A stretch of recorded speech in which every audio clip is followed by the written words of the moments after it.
हमारे यहाँ के ठाकुर हिंदू सिंह जी, भाई मनोहर जी सरपंच और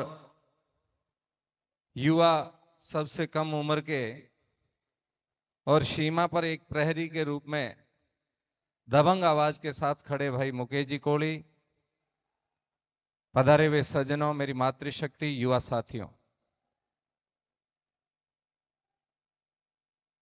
आवाज व्यक्ति की तभी बुलंद होती है जब समाज उसके साथ खड़ा होता है। और ऐसी ही शख्सियत एक हमारे बीच में अभी खड़े थे, रविंद्र सिंह जी भाटी। इसलिए मैं सभा में कहता हूं कि जब तक समाज साथ नहीं देता है तब तक व्यक्ति जीवन में आगे नहीं बढ़ सकता, और समाज यदि व्यक्ति के साथ खड़ा हो जाता है तो वह सोने के सिंहासन पर भी बैठ सकता है। इसलिए समाज को कभी भी व्यक्ति को कमजोर नहीं समझना चाहिए और समाज की हर परिस्थिति में व्यक्ति को समाज के साथ रहना चाहिए। सज्जनों, आज जो हमारी एक धर्म सभा है, भगवान जाम्बू जी ने सत्संग का एक माध्यम हम सबको दिया था कि सत्संग हर वर्ष में एक बार हो ही हो, क्योंकि समाज के अंदर बहुत सारी चीजों का आदान होता है, बहुत सारी चीजों का प्रदान होता है, लेकिन कौन सी अच्छी बातें हैं, कौन सी बुरी बातें हैं, इन सब का लेखा जोखा सत्संग के माध्यम से संत हमें सुनाते हैं।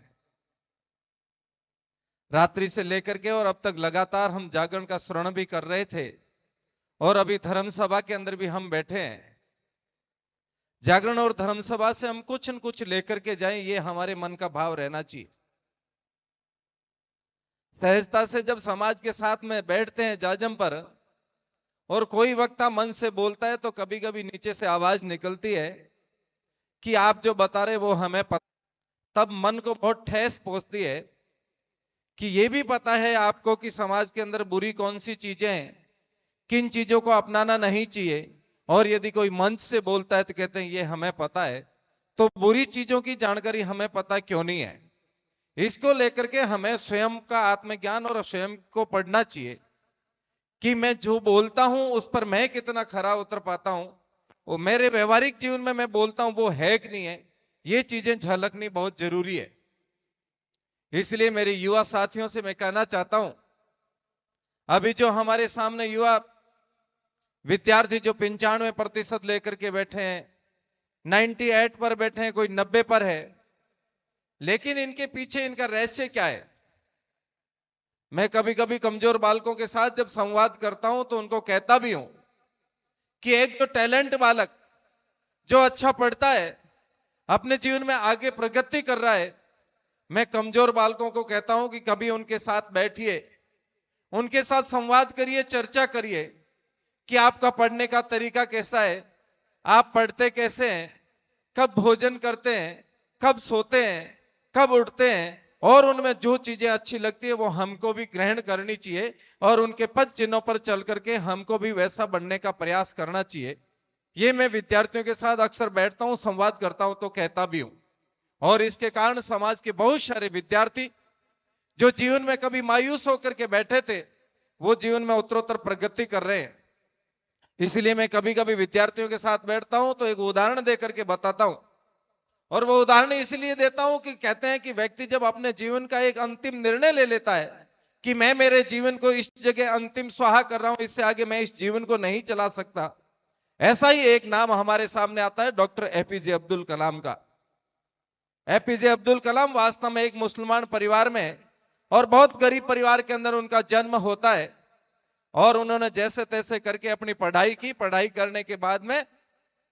वो दक्षिण भारत के रहने वाले हैं, उत्तर भारत देहरादून के अंदर उनका एक इंटरव्यू होने वाला था, और उस इंटरव्यू में वो नौकरी लगने वाले थे। कहते हैं कि उनकी बहन ने अपने गहने बेच करके उसको पैसे दिए कि भाई ये पैसे लेकर के जाओ, इंटरव्यू देकर के आओ और आपकी नौकरी लग जाएगी। कहते हैं कि वो पैसा लेकर के और डॉक्टर एपीजे अब्दुल कलाम देहरादून पहुंचते हैं, इंटरव्यू देते हैं। इंटरव्यू बहुत अच्छा होता है, उनको पूरा विश्वास था कि मेरा सिलेक्शन हो जाएगा, लेकिन कहते हैं कि जब कोई शक्ति साथ नहीं देती है तो उसका नतीजा उल्टा आता है और उनका उस इंटरव्यू में सिलेक्शन नहीं होता है। कहते हैं कि वो बहुत मायूस हो जाते हैं। मायूस होने के बाद वो देहरादून से चल करके ऋषिकेश पहुंचते हैं और लक्ष्मण जो झूला है उसके सामने एक संत का आश्रम है, वहां से होते हुए पहाड़ की ओर जा रहे थे। कहते हैं कि वहां हमारे एक संत बैठे थे, उन्होंने उस बालक को जाते हुए देखा तो उन्होंने कहा कि जो बालक जा रहा है उसका चेहरे का तेज है वो बहुत अच्छा है और ये इधर कहां जा रहा है। कहते हैं कि वो संत भी उनके पीछे पीछे चले। एपीजे अब्दुल कलाम एक पहाड़ी की चोटी पर जाकर के बैठते हैं तो ये संत भी वहां पहुंच जाते हैं। संत और एपीजे अब्दुल कलाम के बीच में संवाद चलता है, बात चलती है और उनको अब्दुल कलाम कहता है कि मैं मेरे जीवन को आज का अंतिम दिन मान करके इस चोटी पर आया हूं और मैं मेरे जीवन को यहीं स्वाह करने वाला हूं। उस संत ने कहा कि स्वाह करने की आवश्यकता नहीं है, मुझे लग रहा है कि आज जिस आप इंटरव्यू देने के लिए गए थे वो चीज आपके लिए बहुत छोटी थी और मुझे आपके चेहरे से लग रहा है कि आपका भारत आपका कहीं ना कहीं उच्च पद स्थापन पर इंतजार कर रहा है, इसलिए आप और तैयारी करिए और आगे बढ़िए। कहते हैं कि वही एपीजे अब्दुल कलाम उस संत के मोटिवेशन से पुनः पढ़ाई करते हैं और परमाणु परीक्षण करने के लिए वो भारत का सबसे शक्तिमान वैज्ञानिक बन करके उठता है। इसलिए मैं सभी विद्यार्थियों से कहना चाहता हूं, कभी भी अपने आप को कमजोर महसूस मत करो।